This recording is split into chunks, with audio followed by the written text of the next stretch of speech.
ने पहला टाइप पढ़ लिया है, अब दूसरा टाइप पढ़ेंगे क्योंकि इसमें प्लस के थे, इसमें एक माइनस का आ गया, इसलिए इसको दूसरे टाइप की श्रेणी में रखा है।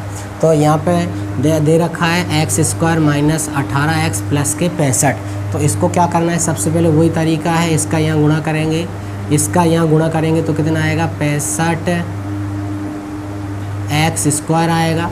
अब 65 को आपको इस प्रकार से तोड़ना है कि गुणा मतलब 18 को इस प्रकार से तोड़ना है, गुणा करने पे 65x स्क्वायर आना चाहिए और जोड़ने पर या घटाने पे माइनस के 18 आना चाहिए। तो यहाँ पे लिख देते हैं इसको इस प्रकार से तोड़ देते हैं, 18 को माइनस के 5x और माइनस के 13x, क्योंकि 13 पंचे 65 होते हैं और माइनस से माइनस कट जाएगा, इसलिए आपका आंसर आ जाएगा 65x स्क्वायर। और जोड़ने पर मतलब माइनस और माइनस जुड़ जाएंगे तो माइनस के कितने हो जाएंगे 18x हो जाएंगे। तो ये वाली कंडीशन यहाँ पे अपन लगा सकते हैं और 18 को हटा सकते हैं। 18 को हटा क्या लिखेंगे माइनस 5x और माइनस के 13x। तो यहाँ पर लिख देते हैं इसको सभी को।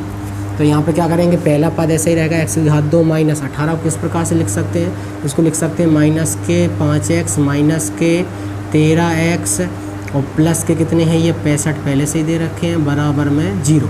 अब यहाँ पे इसको सरलीकरण कर देते हैं इनका, और तो x को लिख सकते हैं x इंटू का x माइनस 5 को लिख सकते हैं 5 इंटू का x माइनस 13 को लिख सकते हैं 13 इंटू x और प्लस 65 को लिख सकते हैं 13 पंचे 65 मतलब 5 गुणा के 13, ठीक है कि नहीं, बराबर में 0 लगा देंगे यहाँ पे। अब देखो इन दोनों में से अब इनके जोड़े बना लो, इन दोनों इनके क्या बना लो, जोड़े बना लो। तो जोड़े में से अब देखो क्या कॉमन आ सकता है, यहाँ से x आ जाएगा, यहाँ से x आ जाएगा, तो x यहाँ से बच जाएगा क्योंकि x बाहर निकाल दिया, तो x कोष्टक के अंदर बचा माइनस, यहाँ से क्या x चला गया तो कितना बचेगा 5। माइनस के कॉमन लेना पड़ेगा क्योंकि यहाँ प्लस है, माइनस कॉमन लेंगे तो ये जो माइनस की है वो प्लस की हो जाएगी, प्लस की है वो माइनस की हो जाएगी। और साथ में क्या कॉमन ले सकते हैं, देखो दोनों साइड में यहाँ पे भी 13 है और यहाँ पे भी 13 है, यहाँ पे x है यहाँ पे x नहीं है इसलिए इसको नहीं ले सकते। तो 13 बाहर ले लेंगे माइनस के, तो अंदर क्या बचेगा x और ये जो प्लस का था वो माइनस का हो गया, क्यों, क्योंकि अपन ने माइनस का बाहर ले लिया। तो कितना बचेगा यहाँ पे 5 बराबर क्या चल रहा है 0। अब देखो दोनों कोष्टक में एक जैसा आ गया, तो दोनों में से इनको भी कॉमन ले लेंगे x माइनस के 5 और दूसरे कोष्टक में क्या बचेगा यहाँ से x और यहाँ से क्या बचेगा माइनस के 13। तो यहाँ से ये आंसर निकल के आ चुका है। दूसरे टाइप से आप इस प्रकार से कर सकते हो, प्रोसेस सेम वही है, बस खाली माइनस और प्लस का थोड़ा यहाँ पे ध्यान रखना पड़ेगा। तो x square minus 18x plus के 65 बराबर 0 का जो गुणनखंड आएंगे वो x माइनस 5 आएंगे और x माइनस के 13 आएंगे। अगर आपको इसको चेक करना है सही है कि गलत, तो आप इनका इसमें गुणा करके आप चेक कर सकते हो, आंसर आपका x square minus 18x plus के 65 ही आएगा। अब थर्ड टाइप में देखते हैं, तीसरा टाइप क्या है। तीसरे टाइप में क्या है, दोनों जगह माइनस लगा रखा है। देखो पहले टाइप में था तो सभी जगह प्लस था, दूसरे टाइप में क्या है एक जगह माइनस है और तीसरे टाइप में क्या है दोनों जगह माइनस के हैं। तो इसको हल करने के लिए विधि वही रहेगी, पर यहाँ पे माइनस प्लस का थोड़ा ध्यान रखना पड़ेगा। इसका इसमें गुणा करेंगे तो यहाँ आएगा माइनस के 2x की घात 2।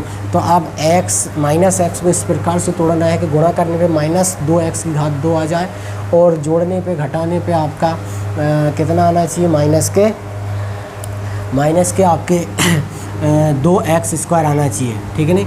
तो देखो यहाँ पे क्या करते हैं अपन, यहाँ पे लिखते हैं माइनस का 2x और प्लस के x, इस प्रकार से तोड़ देते हैं क्योंकि गुणा करेंगे तो क्या होगा x गुणा x में करेंगे तो क्या होगा x स्क्वायर और माइनस 2 का गुणा करेंगे किसके साथ, 1 के साथ, तो माइनस के 2 आ जाएंगे।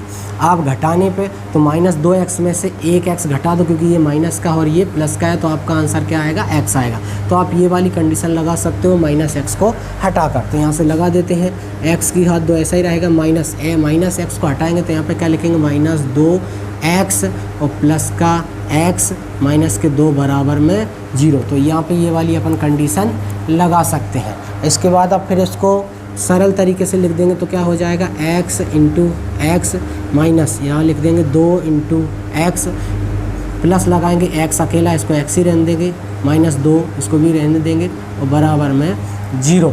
अब इन दोनों में से इन दोनों के फैक्टर हो जाएंगे, क्योंकि एक ये पद एक ये पद, ऐसे अकेला ये पद ये दोनों पद, ये एक पद है ये भी एक पद है तो ये दो पद होगा, ये एक पद है और ये भी एक पद है तो ये दो पद होगा। तो इन दोनों का क्या कर लेंगे, जोड़ा बना लेंगे। अब देखेंगे दोनों में से क्या कॉमन है, यहाँ से x कॉमन है, यहाँ से भी x कॉमन है, तो x बाहर निकाल लेंगे तो बचा हुआ एक x बचेगा, माइनस यहाँ से x चला गया, कितना बचेगा 2। हम ये देखो यहाँ पे ये प्लस का है तो यहाँ पे ये प्लस का है और इसमें दोनों में से कुछ भी कॉमन नहीं है, तो ये तो अपन जानते हैं प्लस के एक तो सबसे कॉमन आते हैं, क्योंकि एक का गुणा करेंगे तो ये संख्या पे कुछ भी फर्क नहीं पड़ेगा। तो यहाँ पे x माइनस के 2 लिख देंगे और बराबर में क्या चल रहा है 0। अब ये देखो दोनों कोष्टकों में एक जैसा आ गया, तो इनमें से भी x माइनस के 2 कॉमन ले लेंगे और बची हुई कोष्टक में दूसरा लिख देंगे x प्लस का 1। तो ये इसका आंसर आ चुका है x² माइनस x माइनस 2 बराबर 0 के गुणनखंड आपके निकल के आ चुके हैं x माइनस के 2 और x प्लस के 1। तो आपको ये वीडियो कैसा लगा है, अगर वीडियो आपको अच्छा लगा है तो वीडियो को लाइक करिए और चैनल को सब्सक्राइब करिए। आपने यदि ये पूरा वीडियो देखा है तो आप कभी भी गुणनखंड विधि से जो द्विघात बहुपद हैं उनको ज्ञात करेंगे तो आप कभी भी परेशान नहीं होंगे।